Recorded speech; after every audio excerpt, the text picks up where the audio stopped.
Hi guys, Extra Talk, welcome. We have another new guest today, Kabir, welcome. Hi, thank you guys. Thank you for having me. Thank you for being here, and everybody knows Sahbi. He didn't want to come. We had to persuade him after the Feyenoord game and after the Benfica game, but he said, okay, let's do it again. So thank you for coming. Always. All right. Kabir, you're a newcomer. The way it works here, quickly, where are you from? How you became an Ajax fan? I see all these jerseys behind you. Tell us about your love for Ajax, and then we're going to touch upon some topics of today. Yeah, absolutely. So I was born in Amstelveen, and I'm currently in Amstelveen right now. So I was born pretty much right next to the Ajax stadium, to the Meer at the time, and live very closely to the Johan Cruyff Arena. So for me, it was a complete no-brainer. Ajax was very much part of my life from when I was a kid. My first memory was obviously the famous campaign that we had in '95, where we won the Champions League. So that was my first memory of football, really. So at that point, I was hooked. Obviously, I had no other choice but to support Ajax. And when I was a kid, about 13, 14, I moved to the UK. And came back about a year and a half ago. But even when I was in the UK, it was always Ajax. It was never a Premier League team or whatever. Just too much love for Ajax. So an Ajax-eten hart en nieren, as they say. Very good, very good. And we all know that the Premier League is a little bit overrated, right? A little bit. Well, I mean, to be honest with you, yeah, it's very fast, it's very direct, and it's very physical. But yeah, there are only a few teams in the league that know how to play the right way. So we leave it at that. All right, good. Go ahead. No, who's your second team in the Premier League? I really, there's no club that comes close to my love for Ajax. Obviously, there are certain clubs where you watch and you think, okay, you'd like them to do well. I had that with Arsenal, because there was a link between Ajax and Arsenal, very close ties. I like the way they played under Wenger. Now, obviously, when you see Man City play, you say, okay, there's very much the Cruyff style, under Pep Guardiola.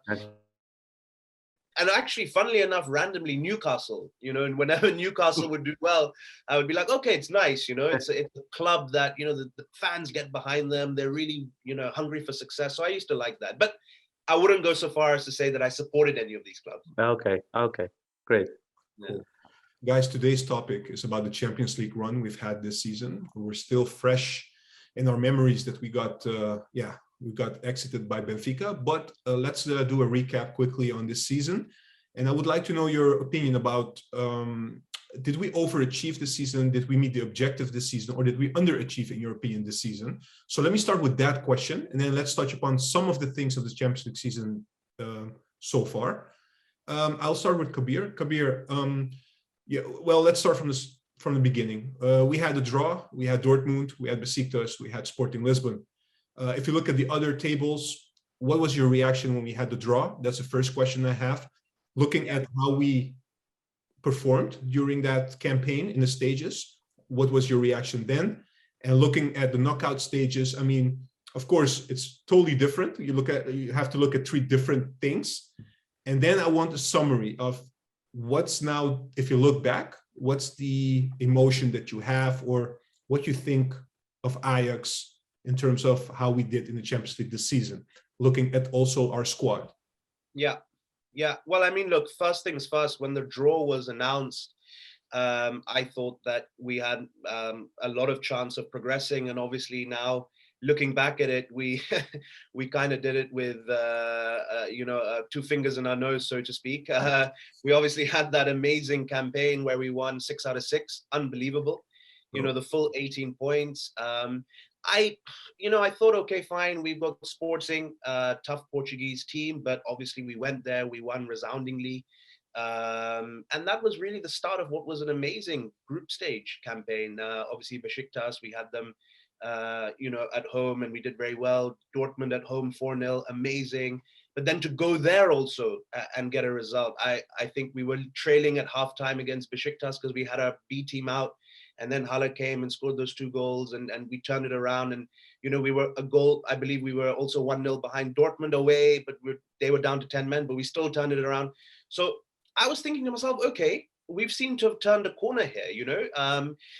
typically when we start a game well and we dominate, we'll end up winning. But, you know, when the chips are down, how do we respond? And actually in these two games, I saw actually we can respond.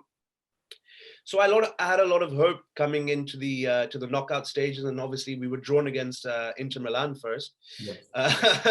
and then you know, they had that whole mess up with the UEFA, and then we got Benfica. So, you know, I was then thinking to myself, okay, Sporting, they were performing better than Benfica in the league, and if we did, you know, if we scored 7 or 8 goals against them over 2 games, surely we can beat Benfica, but it was not to be, and quite unfortunately, actually, it was not to be in quite a predictable way. I think that if you look at how we've achieved in the last 5-6 years, you know, we always stumble against teams when it really matters.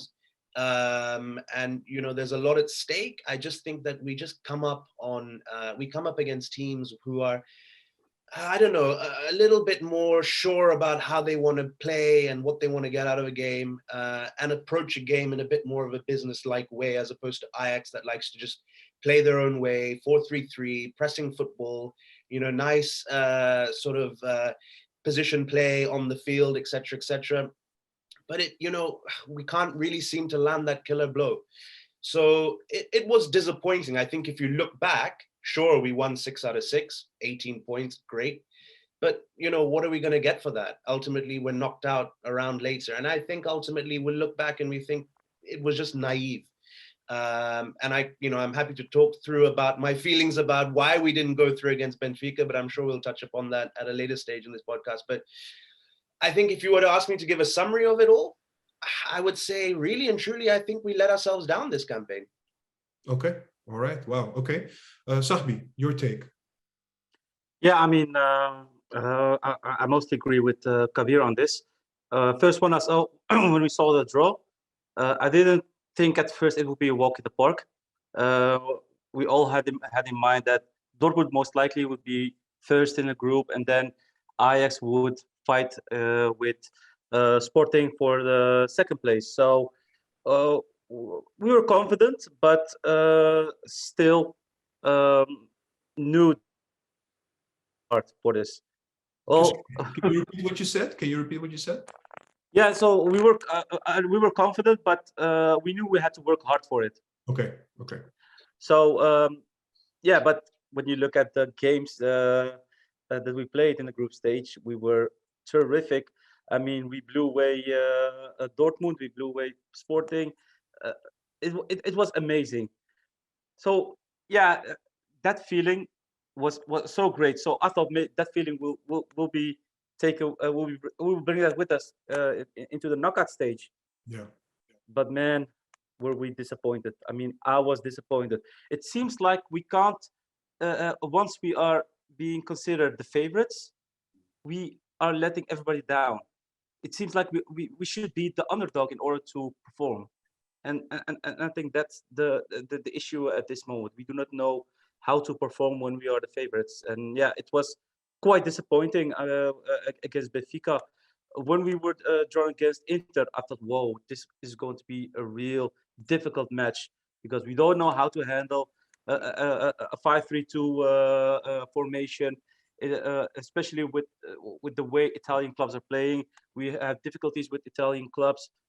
So I thought, wow, yes, now we got Benfica, one of the weakest clubs in the within the last 16, and I thought, okay, well, we can do this. We can finally do this and go to the quarterfinals. But yeah, really disappointed. At first, I was angry, but eventually, it was more disappointment, which took over. Yeah, look, I will touch on Benfica later because that's very recent. Let's touch a little bit more on the stage, on the group stage, right? Looking back, there were a couple of very amazing games that we played. I mean, I think maybe you guys have a different opinion. I think the best game we played was the one at home against Dortmund, and even the first game against Sporting. You know, we didn't know what to expect. Nobody was expecting us to blow them away like this, 5-1 with Haller scoring 4 goals. His first Champions League game, even. Can you say, I mean, if you look at the group stages, what surprised you the most of the group stages? Is the way we played? Is it maybe Haller, you know, like starting hot basically from the start, or is there something else you want to point out, or that maybe something that you don't see with Ajax very often is that we clicked very quick, very easily early in the season. Usually we do that later in the season, in the later stages. So what is it for you, Kabir? Yeah, look, I'll be the first person to put my hands up in the air and say I was one of those guys that said, Haller, great for the Eredivisie, but not the kind of striker that we need or want, actually, that's going to take us to the next level in Europe. Boy, how I was proved wrong. I think that's what impressed me the most. I think, first time that he was operating at this level, the way he was able to operate, very promisingly with Anthony. Because if you look at the majority of goals that he scored, he was provided very nicely by Anthony, coming in from the right-hand side, cutting in. A little bit like how Ziyech used to do with Quincy Promes, very similar in that regard. Sure. That click that they had. So that for me was definitely the overriding positive aspect of the group. And I think, like you said, also, we've experienced Ajax in the past game, we need to get a point or we need to get a win. Yeah. But we did it resoundingly this time. So I think the way we set up tactically, the way the players played within that tactical setup, for me, was definitely the most promising aspect of the whole campaign. And of course, that led to 6 out of 6, 18 points, breaking records, and all the goals that we scored and the minimum goals that we actually conceded. Yeah. Sahbi, what's yours? Yeah, I mean, when we look at the game against Dortmund, the way we played, that was so amazing. We played so dominant football, high pressing, high tempo, ball passing was very good. We were aggressive, and the thing is, we have done that without even having a lot of possession. If you look at Ajax, all the games we would be having 60-70% of ball possession. Against Dortmund, in the first half, they had more ball possession than us. So it shows how efficient and effective we were in that game. And that's the main difference in comparison with the game against Benfica. We had a lot of ball possession, but we weren't creating any chances. Against Dortmund, we grabbed them by the throat, figuratively speaking, and we crushed them without having a lot of ball possession. And yeah, it was really amazing. Haller, who did terrific. Anthony, wow, that game, he was so dangerous. Even Blind was doing well and scored a goal. So it was a total package, and it was the best game of the season so far. Not only in the Champions League run, but also within the Eredivisie, in my opinion. So yeah, that blew me away. And the thing which I'm really proud of is we had the first game against Sporting, and as you said, we surprised them there in Portugal. But the second game, I mean, people knew how good Ajax was, and still we managed to dominate against Dortmund, to crush them 4-0. Amazing, and that's something that stood by me. Yeah, absolutely. Okay, so if we look at the stages, you guys already mentioned a couple of things. The thing that I also want to highlight is our defense, because Martinez and Timber, and also even Alvarez, that cartel everybody is mentioning, how much should we also credit them? Because we're looking at Anthony, we're looking at Haller, Tadic, of course, the captain.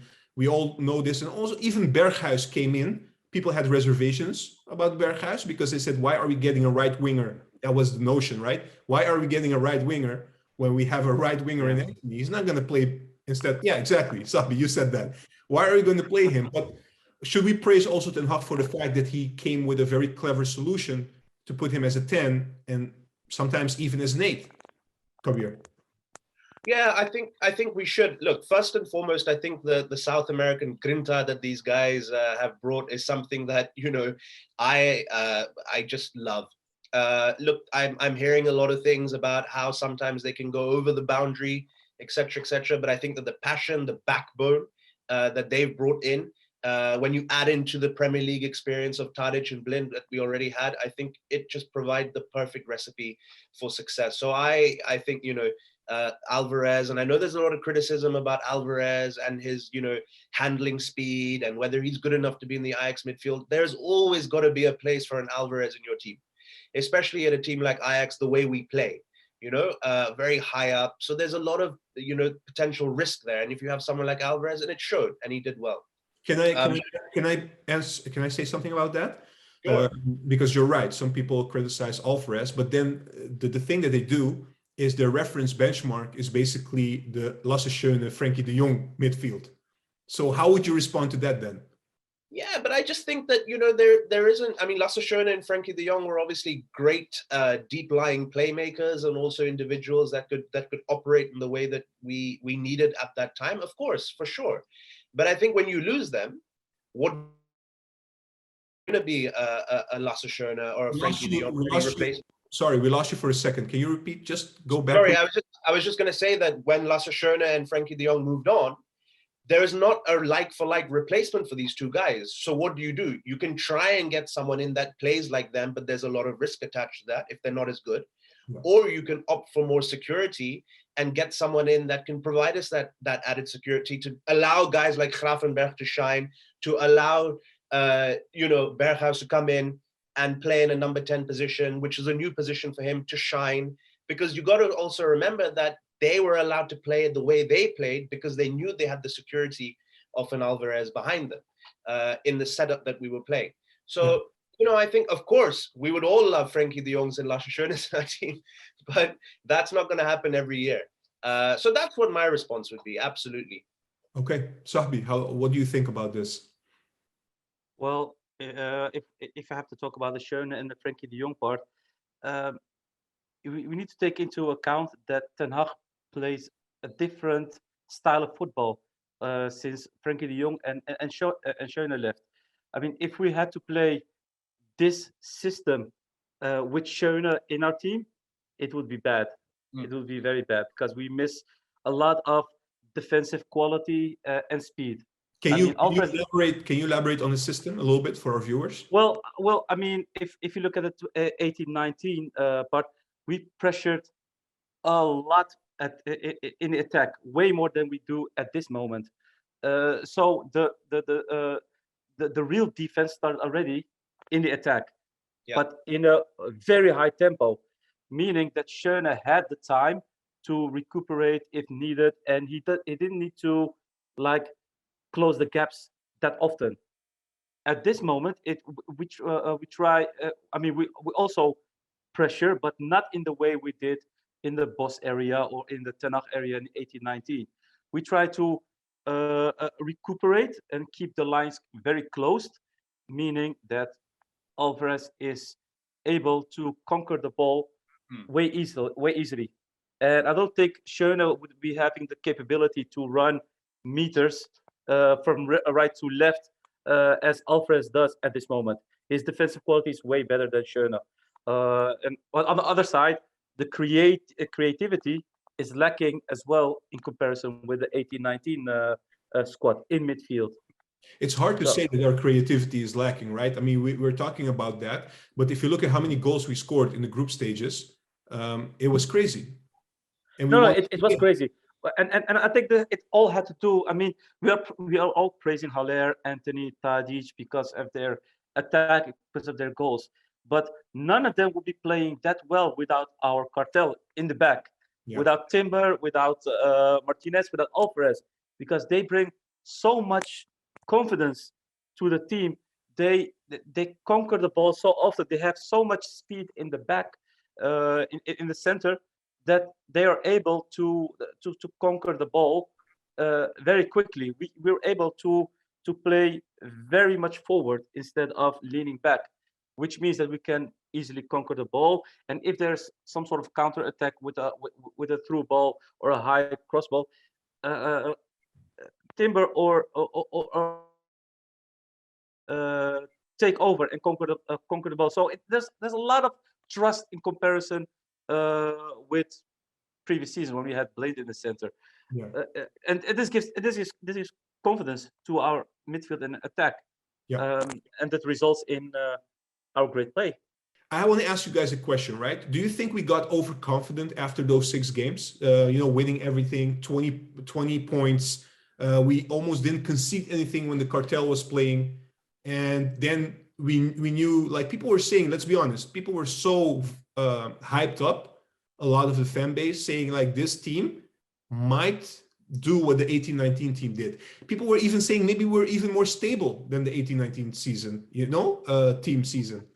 So do you think we get carried away a little bit with our performances in the group stage, Kabir? It's hard to tell. I think if you look back now, it's quite easy to say, yeah, we did, because we obviously didn't progress past the knockout stages. But I don't know. I think it's a little bit deeper than that. I think that, look, if I try and analyze a little bit of where a lot of our danger was coming from this year in the Champions League, a lot of it was coming down from the right side. So Mazraoui playing very closely with Anthony, and Anthony, with all the trickery, the assists, and the goals that he scored.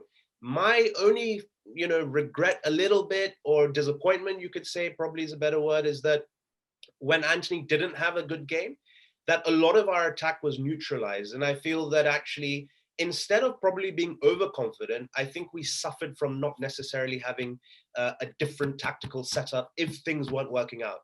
Now, I know we've been here before, obviously under Peter Bosz, we all said as well, there's no plan B, etc., etc. But I just feel that actually we could have used a few more different tactical variants if things weren't working out. I don't think that it was a case of overconfidence. I just think that maybe we weren't astute enough on a plan B if things weren't going to be going our way. And also, to be completely honest with you, I think we also as a team lost form at completely the wrong time. We just got over the line against Waalwijk. We just got over the line against Cambuur. We lost to Go Ahead Eagles. It just was just the wrong time. And I think leading into that game against Benfica, certainly at home, I do feel there was a little bit of an element of writing was on the wall a little bit. Sabi, do you feel the same way? Or do you think the first question, were we a little bit getting overconfident because of this, of how we performed in the group stages? No, I don't think so. Okay. Because of the fact that one, we performed well during the first half of the season. Secondly, we were playing against Benfica, one of the on paper weakest clubs within the last 16 in Europe. 3 By the way, is let me stop you right there. Last time we spoke about Benfica, we got like so many messages from the Benfica fans. So be careful, okay, please. No, it's true, right? I mean, they are one of the weakest clubs within the last 16. They didn't advance because they played well. It's because we played bad. I don't think they see the the same difference. way we do. Yeah, I mean, they have their own truth, but the whole world has seen it. Go ahead. So, and I think normally we should. I was not overconfident. There were some issues that we had in February. As Kabir said, we were out of form. We didn't have a plan B, and thirdly, fatigue. I mean, we played almost always the same players within the first half of the season. There was a lack of rotation. So perhaps it has to do, perhaps the way we played against Benfica had to do with the fact that we had players that were tired and bench players who were not informed because they didn't get any minutes. So it's a lack of a lot of things. But if we had to play in the same way that we used to in the first half of the season, it would be a walk in the park. I am totally convinced of that. Let me no ask overconfidence. because you guys, of course, analyzed the Champions League, and it always ends to the Benfica because that was the exit, basically. I want to ask you both this question, right? Because let's move specifically to the Benfica game.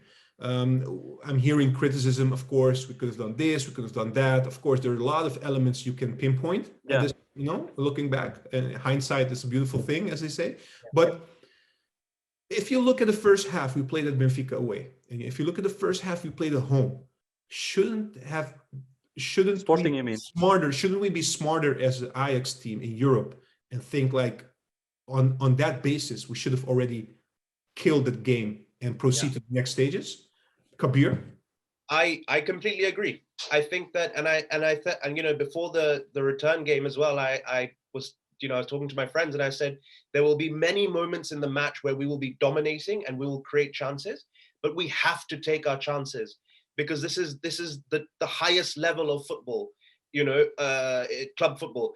If you don't take your chances, the law is going to dictate that the opposition will, and that's all they needed. They just needed one chance and they scored.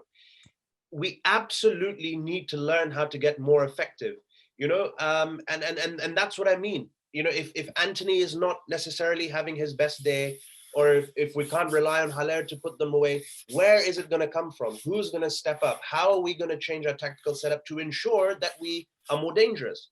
Do we try and do it in a different way? Is it a bit more aerial? Do we try and, instead of, you know, trying to get all the danger on the right-hand side, do we play a bit more direct up front? Should we get crosses in the box? Maybe get Robbie next to Haller, play with two strikers? You know, we need to try and be more effective. But you're absolutely right.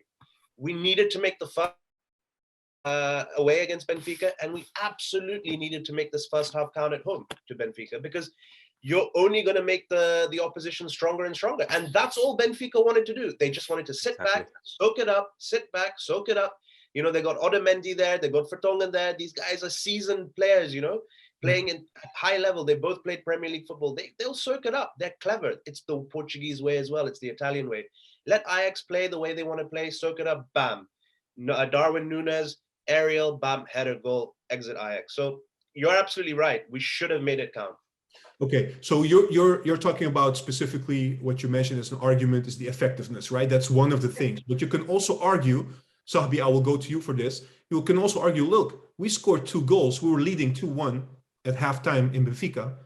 Why do we let them come back to the game? You know, why do we let them come back, pull themselves back while we were so much better?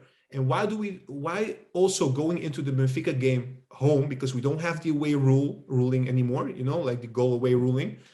Why do we need to play the Ajax way all the time? Why can't we not make like smart, you know, like tactical changes? Why go so much into attack? Why not bring it a little bit like back, let them come as well? This is a little bit my perspective, but Sahbi, please go ahead in a bit. My perspective is we always, you know, we're Ajax, let's play like we always play and everything will be all right. You know, like this is the feeling I get. And let me be very clear. We were the better team. We played much better, especially at home. And when you hear Ten Hag say, yeah, we were a little bit unlucky, I agree with him partially. But sometimes I also think, like you said, Kabir, it's a bit naive as well from our part, because how many times have we seen this before? We don't make, you know, like sometimes people compare Ten Hag with Guardiola. I remember Guardiola making the most, I mean, weird changes in the Champions League because he overanalyzed the team, you know, the opposition, and thought, okay, if I do this now, while everything was working in the Premier League, he made some substitutions and everybody was like, what is he doing? I mean, I'm not saying that Ten Hag has to do that, but at least Pep is adapting to the team. I don't feel sometimes that we adapt to the team. I'm not saying like, I know the Ajax philosophy is we dictate, we play attacking football. That should be also the case, but we should be a bit smarter sometimes as well, especially in knockout stages. Sahbi. Yeah, well, Juan, I agree with you on this, especially in the away game against Benfica. We were 2-1 up, first half, 2-1 up. No, there were no issues, etc. What did Benfica do? They changed their tactics. They went from a 4-4-2 into a 4-3-3 system. What happened? Our left side, yeah. What happened is Ten Hag. What did he do? Absolutely nothing. Yeah, he reacted late. He reacted late. I mean, they dominated little by little. They took a position little by little in the second half. They were dangerous because of the fact that Darwin went to the left wing position. We had Rafa who went to the right wing position and stayed there. So Blind was blown away in second half. And Ten Hag didn't do shit at that time. So tactical wise, that was the biggest error. He didn't change anything to make sure that we could like stop their attack and maybe play in a counter or whatever. So that was the first part in the away game. At home, it was way different. We had possession. We played way better, but we didn't create any chances. In the meantime, Benfica laid back, and they were happy with that. So what did Ten Hag do? Nothing again. He kept on playing the same football, while you could have two options. One, you could give Benfica the ball and say, okay, let them attack, and we see, and we'll try to find space when we recover the ball, when we conquer the ball. Or you could play more dominant and bring in an additional striker with Bobby next to Haller, and try to be more aggressive, dominant, play high balls, at least play more opportunistic. And that was something that we missed. And because of that, we went out of the cup, as clear as it is. Okay, guys, we're being very critical, of course, and I know it's partly because of disappointment. I think a lot of people also, we touched upon this before, when we got Benfica, not because it's Benfica and we think Benfica is nothing, but Benfica has not been in their best form this season compared to previous seasons. And that's basically why we thought, also looking at how our form was in the group stages, that we should be able to, beat them and go to the quarterfinals. And then we would go against some, with all due respect, the top teams, maybe City, Bayern, whatever. And that was what we were hoping for, basically. So I also agree a little bit with Sahbi, what he said. It seems also, if you look at the past, we had those group stages, the final game, Atalanta, Valencia, but also Europa League last year, Roma, and then we had Getafe. I don't know. It seems like, you can always lose. In Europe, you can always lose from an opponent. But whenever we have that feeling that we are better than that other team, we are really better than the other team, we kind of, stumble and just lose the game,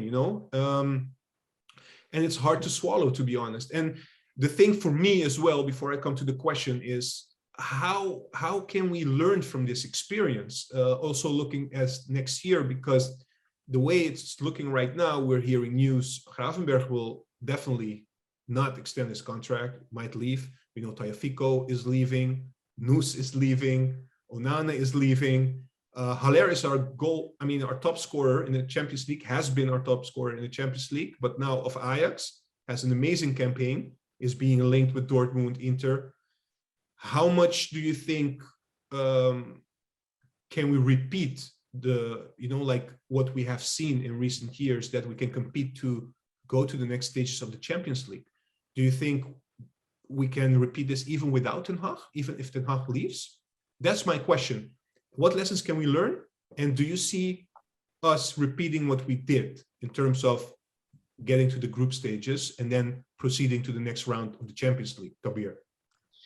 Yeah, look, I think, what can we learn?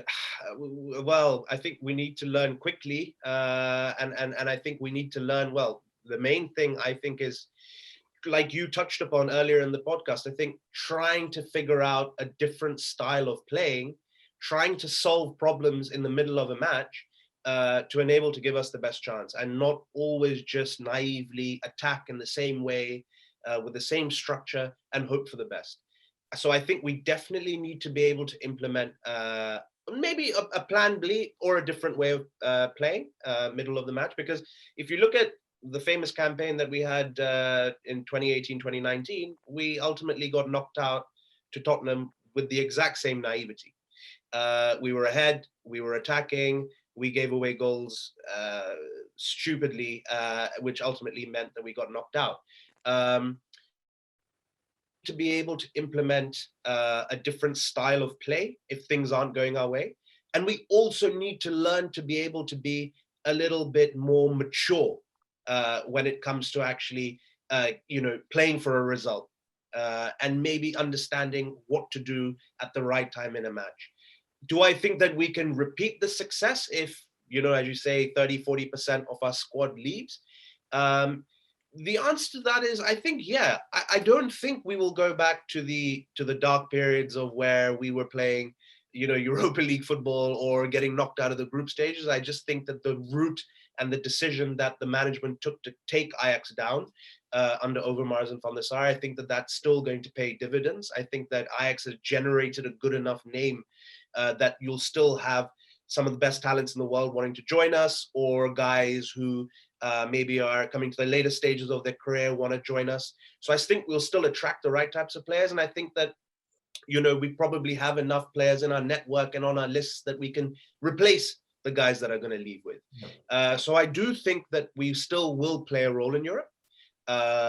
Whether it'll be to this magnitude, sweeping away teams in group stages or reaching quarters or semis, I don't know.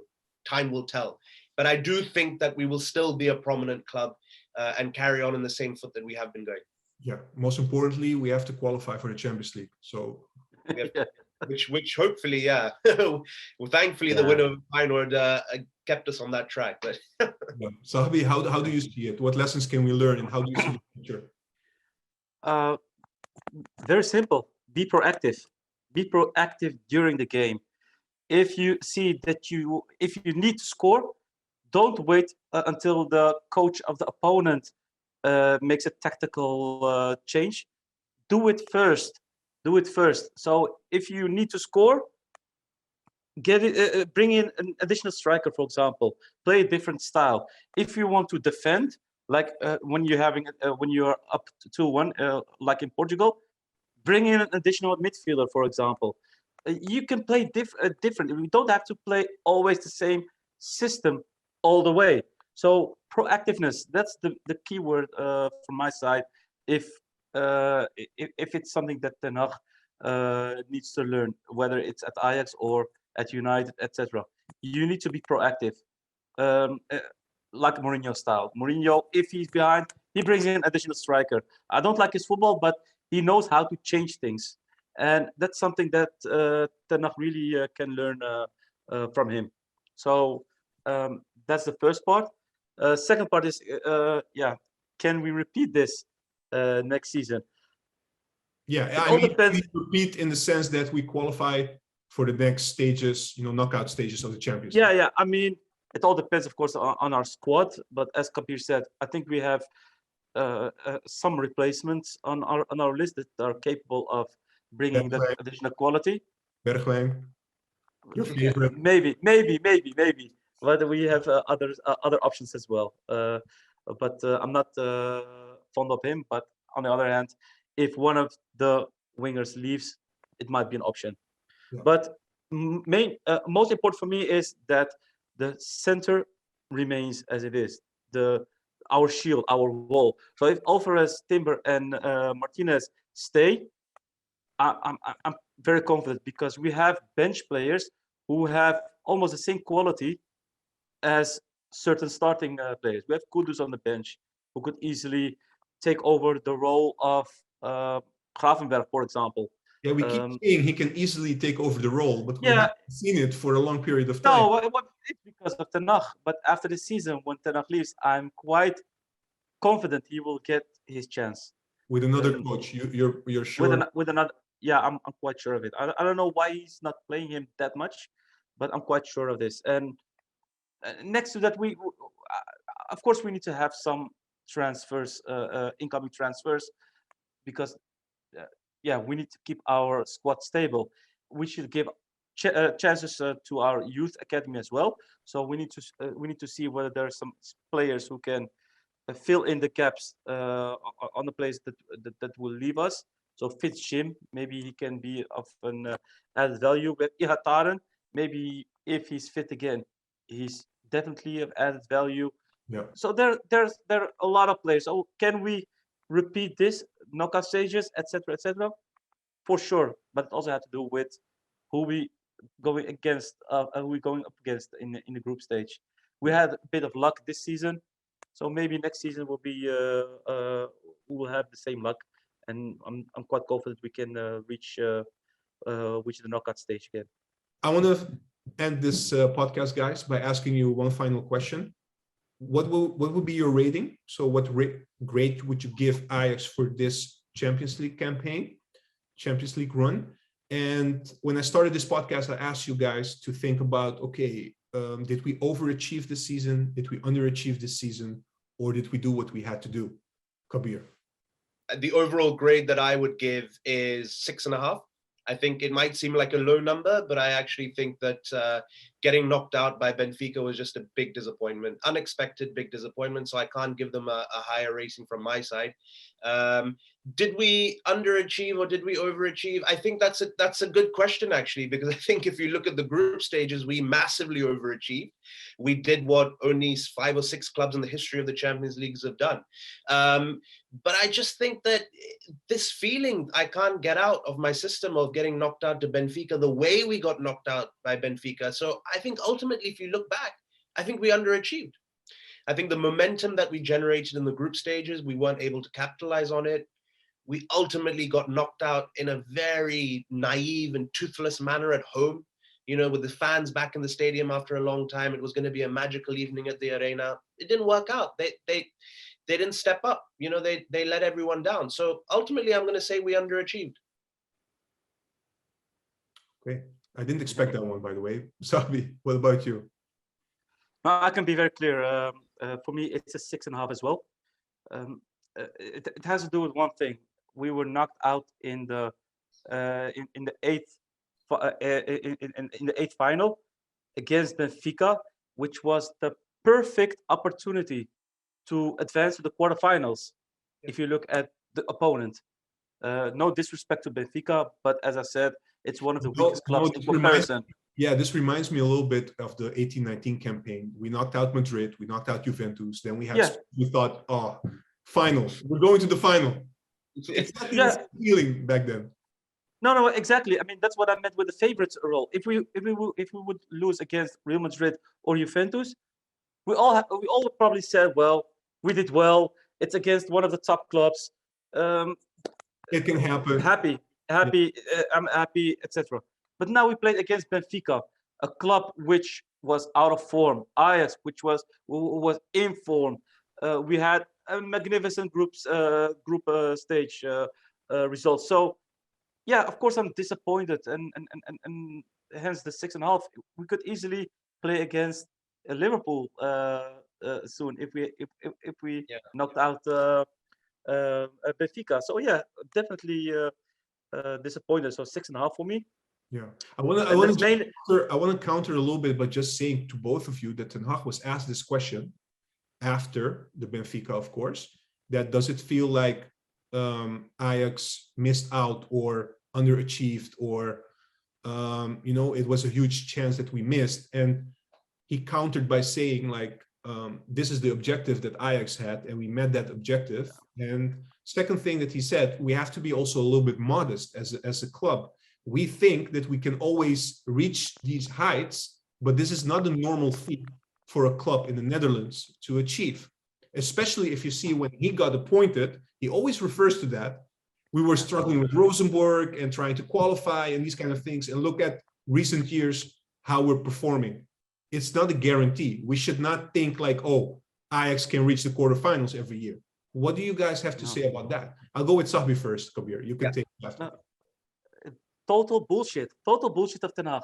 I mean, he said we reached our objective. Okay, you can say you reached your objective, but if you look against which club you are playing, you can always change your objective. I mean, we're not playing against Liverpool or City or Bayern. If you would play against them in the 8th final, you could say we reached our objective, which was discussed at the start of the season, and now we play against one of the top teams. We lose. Okay, fair enough, etc. You have to check. You have to look at it step by step. And if he keeps on referring to Rosenborg, etc., where we were in 2017-18, bullshit. Because after 2018, did you see what kind of transfers we had? Did you see how many players we bought?